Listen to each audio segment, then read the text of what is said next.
Okay, it's a big pleasure for us to welcome today Sir Jonathan Faull here in our high-level lecture series on European and world politics. Jonathan has really had a distinguished career already in the European Commission. I think that's where you spent most of your life at the highest directorial general level, working on different policies, including justice and home affairs, competition, transport, financial service. Importantly as well, for today's lecture, he was the Director General of the Task Force for Strategic Issues relating to the UK referendum. If I understand this correctly, you were kind of an early Michel Barnier, but without the strong French accent. Jonathan has also quite an impressive academic career.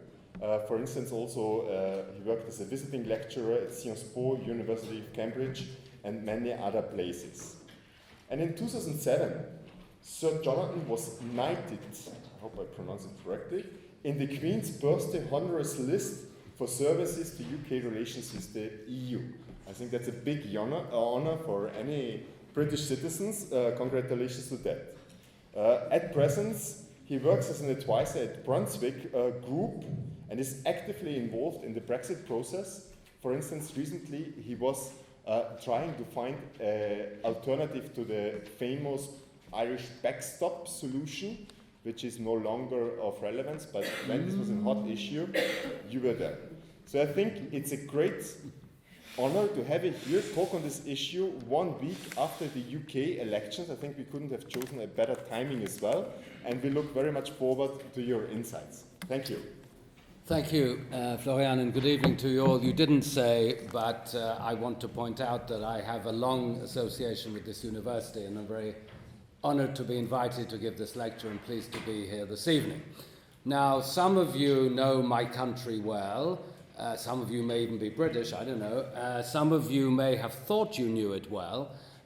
Some of you may be discovering some rather strange things about it, because the last few years have been a very difficult time in British politics, and I know I've lived here for, some of you know the country better than I do, because I've lived here since before most of you were born. I arrived in Belgium in 1978 for a year or two, and I'm still here.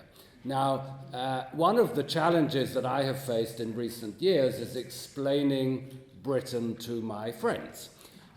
People who thought they know the country reasonably well because they speak English and they read the media and they watch the football and they listen to the rock music and it's not very far away, so many continental Europeans, and indeed those of you from elsewhere in the world, I imagine that nearly all of you in this room have set foot in the United Kingdom at one time or another.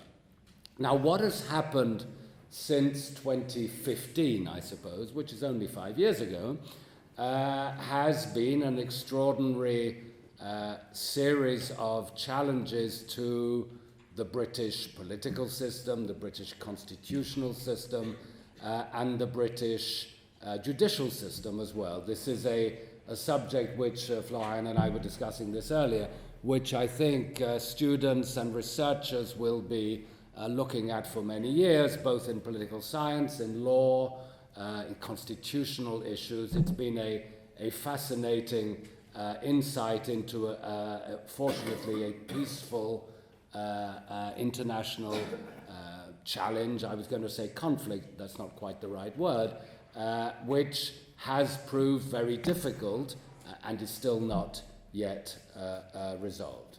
Now, we discovered, I think, in this process that we were not the country, we the United Kingdom, that many of you thought we were. Pragmatic, sensible, rational, finding solutions to problems. Somehow, mysteriously, there's no constitution.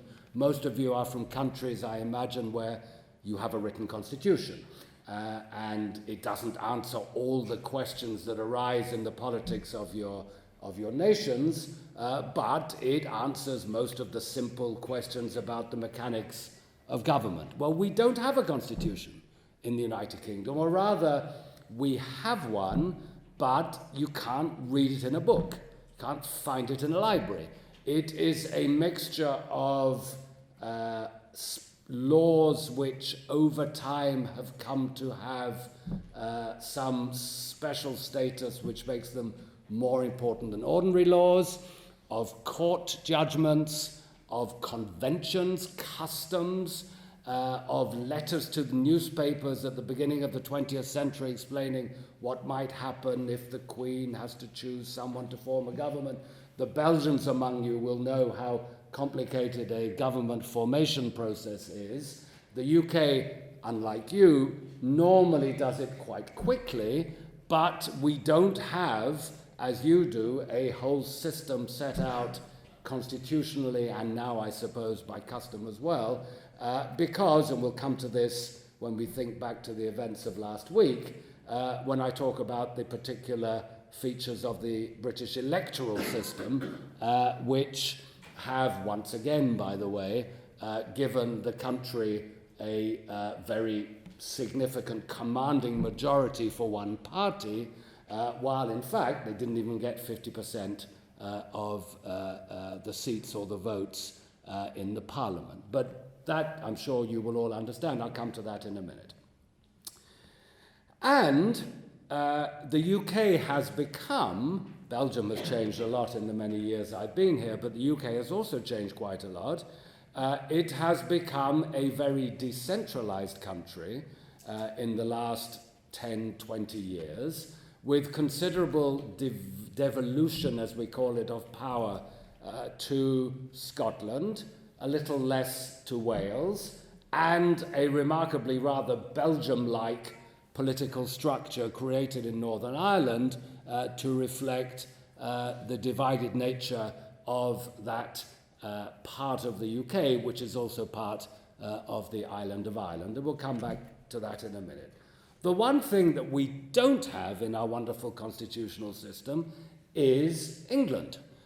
There is no English Parliament, there is no English capital, there is no English government. There are British governments, parliaments, and all of those things which are located in London, which is in England, but they are, we don't call them federal, they are the national institutions which represent the whole country, whereas Scotland has a parliament and a government, Wales has a parliament and a government, Northern Ireland has a parliament and a government, or rather doesn't at the moment, but on paper should have.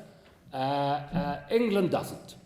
And somehow no political scientist would ever design a constitutional system like that. Somehow, so far, it has worked.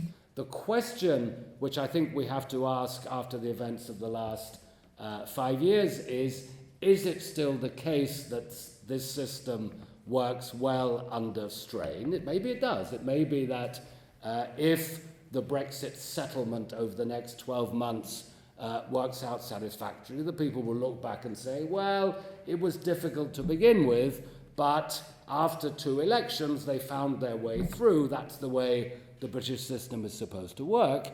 And therefore, the constitutional system did prove to be robust and resistant. We'll see. That depends on events in Scotland, it depends on the Brexit talks, and it depends on events in Ireland and in Northern Ireland in particular as well. Let's go back a little bit in history. I talked about the last 5 years, 2015. What happened in 2015 was we had an election, and in that election, the Conservative Party won, as they did last week, except the Prime Minister then was David Cameron, and he won enough seats, as Mr. Johnson just did, to govern alone. So no coalition, no support from other parties. There was a Conservative government with the House of Commons, lower chamber of the main chamber of the Parliament, behind it, and he had promised there would be a referendum on membership of the European Union. Why did he do that? Well, there are 2 theories. One, slightly unfair to him, I think, is that it was a way to cover the cracks inside his party. His party was divided between a pro-European wing and an anti-European or Eurosceptical wing, and the only way to keep the party together, and the British electoral system requires that party be very broad coalitions representing a wide range of interests. Both the Conservative and the Labour parties, I think if they were in Belgium, would be 3 or 4 different parties. They range from protectionists to free traders, from ardent socialists to rather lukewarm social democrats. There's a wide range of views, but big parties are needed to win elections, and therefore both the Conservative and the Labour parties, which have survived all the recent upheaval, still to be the major parties in the country outside Scotland and Northern Ireland, they have a very wide range of views, or rather had, and I'll come to that in a minute as well. So Mr. Cameron, one reason, no doubt, for saying let's have a referendum was to stop the internal arguments of his party undermining party unity by saying let the people decide, which is exactly what the Labour Party had done in 1975 when the UK had joined the EU in 1973. There were then elections in 1974. The Conservative Party lost power. The Labour Party came to power. The Labour Party was a bit like the Conservative Party a couple of years ago, deeply divided on Europe. And so Mr. Wilson, the Prime Minister at the time, said, well, let the people decide. There was a referendum in 1975. Do you want to stay in the European community, as it then was, or not? And it was won by a 2/3 majority, so we stayed in the European Union, but these issues obviously didn't go away in British politics for reasons I will explain in a minute. The more honourable reason for having a referendum, which is the one which Mr. Cameron unsurprisingly gives in his recently published memoirs, is that his predecessors as Prime Minister had promised referendums, and for one reason or another had never given the people the chance to have one. So a referendum had been promised on the constitutional treaty, but the Dutch and the French got there first. And the growing importance of outright anti-European parties, the United Kingdom Independence Party being the main one, which then became the Brexit Party and has now changed its name again, by the way, to the Reform Party. They argued very strongly for a referendum and began to win elections. They did very well in European elections. They were doing very well in opinion polls at the expense of both Labour and Conservative parties. So the pressure was building, and Mr. Cameron said, and this is not an unreasonable thing to have said at the time, there is very strong pressure.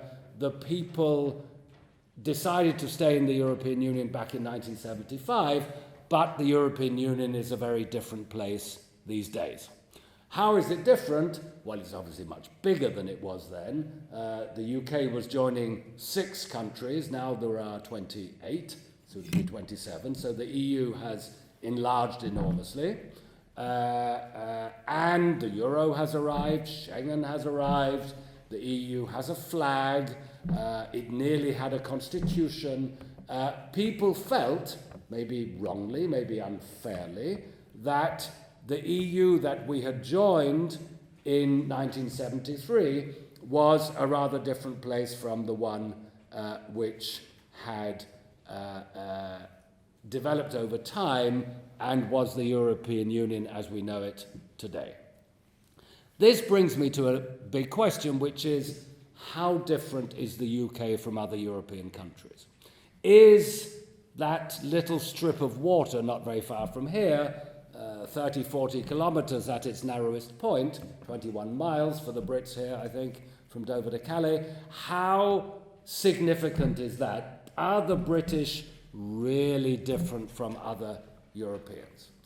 every European country, even the most pro-European, and I think of this as one of the most pro-European, and the opinion polls bear that out, every European country has people who are disgruntled, disappointed,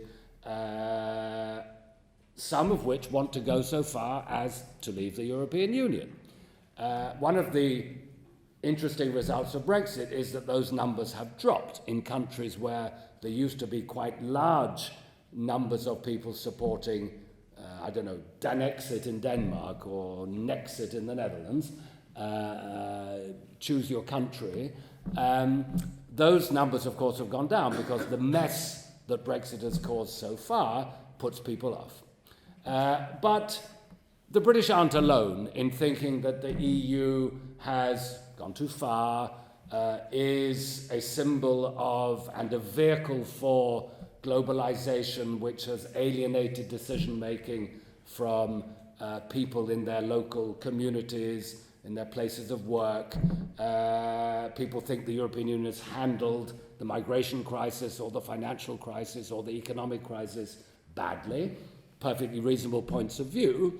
But somehow the UK had a bigger cocktail of all of these problems and had a bigger resentment and ultimately rejection in its political system of the EU and its system. Now, I think there are some fundamental reasons why that is true. One simple one is that we, the British, did not join the European Union as a commitment to an investment in a political project. The idea of a European project, the French expression of European construction, is meaningless in British politics. Apart from a few European true believers, I'm one of them personally, and there are a few hundreds of them in bits of the UK, most even pro-European Brits thought we should join for economic, transactional, commercial reasons. It's a common market. It makes sense, said the British back in the late 1970s, late 60s, early 70s, it makes sense in today's world in which we weren't worried about China yet, but we were worried about the US, worried about Japan already, in which big countries, continental economies of scale, mean that the small countries of Europe, towards the end of a very bloody 20th century, have good reason to cooperate and use the full scale of their continental market to provide prosperity for the coming generations. That, for many British people, was about the end of the argument. They accepted that, some of them. We have an economic reason for this, but the idea of Europe as a power, l'Europe puissance, the French call it, again, untranslatable into English. Europe as a power is as close as I can get to it, is not something that the British, outside a relatively small elite, believed that they were investing in. Why is that so? Well, think about British history and European history more generally. Many European countries have been dictatorships in recent history, of the right or of the left. So the Warsaw Pact countries, but also Spain, Portugal, Greece. Most European countries have been occupied or have occupied other European countries in very recent memory. That is not the British experience, obviously. Some European countries have been colonies of other European countries, not the British case. Some countries closely tied to the German economy want to be where economic decisions, and today monetary decisions, are being taken with the Germans. You will remember in the years before the euro, there was a whole period of currencies trying to hold on somehow to the Deutschmark, and usually succeeding for a while and then failing, and then a round of devaluation, and then a resetting of parities, and starting again. The British had a look at the euro and said, no thank you, we're not going there. Today, the euro is of course a very, very serious uniting factor in the EU, despite criticisms of the way it is managed, the way the euro has performed as a currency in the economic and fiscal policies surrounding it. I note that nobody is seriously talking anymore about abandoning it. When the Italian populists came to power with a policy of more or less abandoning the euro and re-establishing an Italian currency, they didn't. When Madame Le Pen in France got within a sniffing distance of power, she abandoned her anti-euro policies. So the euro, which has been through, maybe still is in, the storm of the financial and economic crisis, has stuck together. Not only that, it has expanded. It's 19 countries now, with others queuing to join in when they meet the conditions. One British point of view, this comes out also strongly from Mr. Cameron's memoirs, is that once the euro became one of the key policy challenges for the European Union, the UK was inevitably marginalized because it said, I'm not going to join the euro. That has been a consistent policy, both major parties, for many years now. So one, if you like, respectable argument for saying that the UK is at least on the sidelines of European policy, and by extension people use it as an argument for Brexit altogether, is the EU is all about the euro today. And we're simply not in that. And we are nervous about it because we have, they say, the City of London, we have a major world currency in the pound, and they can use their majority votes to organize financial regulation in a way which does not suit the City of London. I think that argument is overdone, and I think, in fact, the historical record shows that if the UK makes its arguments smartly, it can and did operate in the single market but outside the euro. But nevertheless, it's a big issue. Now, does all of this amount to a credible case for saying that the UK is exceptional, is less European than the other member states? I think it is a plausible argument. I'm not saying it's overwhelmingly convincing. Just as, in a way, one of the myths of modern Britain, I use the word myth neutrally, I don't mean it in any way in a pejorative sense, it's one of the founding principles of modern Britain, is Churchill, 1940, standing alone. We are self-sufficient. It may seem strange to talk about self-sufficiency in the modern world, but the British idea that there's a world out there which we used to be very dominant in, so there's a certain amount of imperial nostalgia involved in this, but one which speaks our language, with which we trade, with which we share legal systems, some policy values, which is as interesting to us, some would say, as our European neighborhood. That's a big part of what has happened in the last 5 years. It may turn out to be delusionary, but it is what people say on the doorsteps in election campaigns. So the British, one way of understanding what has happened is that the British self-understanding is that they are somehow different from other Europeans. This is usually exaggerated. If I may put my foot in it in this august university, I sometimes think that you Belgians, some of you are Belgians, no doubt, you Belgians who devote a great deal of your politics to the differences between the regions and communities which make up this country, sometimes fail to realize how similar you really are to outsiders. And I speak as an outsider who has lived here for, privileged outsider, but an outsider who has lived here for 42 years. So, but that's a matter of fact. Now, this is not to say that the British were unsuccessful members of the European Union between 1973 and 2020.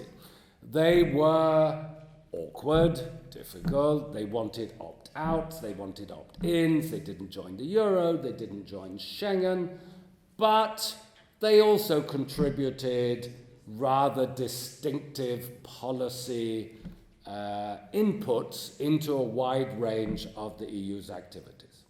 So much so that one of the jokes always in Brussels was that the French think the British are running Europe, the British think the French are running Europe, and meanwhile the Germans get on with their business. It's a joke, but as regards the French and the Germans, it's certainly true. The French and the British. The French and the British, both the two big, still Security Council member countries with attitude and with a desire to project their identity and power in the world, they both thought that the other one was getting the advantage in making the big decisions on the EU. What sort of trade policy should we have? What sort of competition policy should we have? How much money should we spend on various policies? The big rows in Europe were often cast in terms of what does Paris want and what does London want. It's of course more complicated than that, but it's part of the picture. So I would also submit to you that the British had a big impact in the EU in the years in which it was a member. Enlargement, quite simply, I think, was a triumph of British foreign policy. The British said from the very beginning, as soon as the Berlin Wall came down, as soon as the Soviet Union collapsed, we should have these countries inside the European Union as soon as possible. Others were hesitant, and there are still arguments about whether more preparation should have been done on this issue in that country, but the British always said from Greece onwards, all the way through, if a country is democratic and signs up to the values and fundamental policy choices of the European Union, then we get them in as soon as possible, because we don't know what they will become if we leave them somehow in limbo between East and West, was the way people talked about it at the time. Now, you may think that's a good or bad thing, but that's a British thing, and that's one example.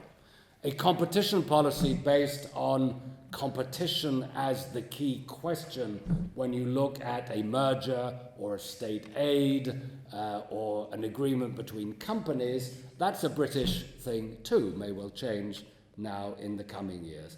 Plus, pro-free trade, multilateral trade organization, WTO, open to a free trading relationship with the United States, not altogether successful, but that also was another big policy initiative of the UK. Now let's come up to date. This is all history, it's all very interesting, but you're not history students, I suppose, most of you. You are political scientists? Exactly. What's going on? What's going to happen next? Well, last week we had an election, and something quite extraordinary happened, which was that seats which had been Labour forever, or at least for a very long time, in some of the old industrial zones of England, voted Conservative. Why? There are only two possible reasons, I think. One is Brexit, and the second is a lack of faith, lack of credibility on the part of the Labour Party leadership. People did not believe, or a lot of people did not believe, that their policies were right, or even if they believed that they were right, they didn't really believe that they would deliver them. Leave that aside. This is not a lecture on British politics. There are others more qualified than I am to do that.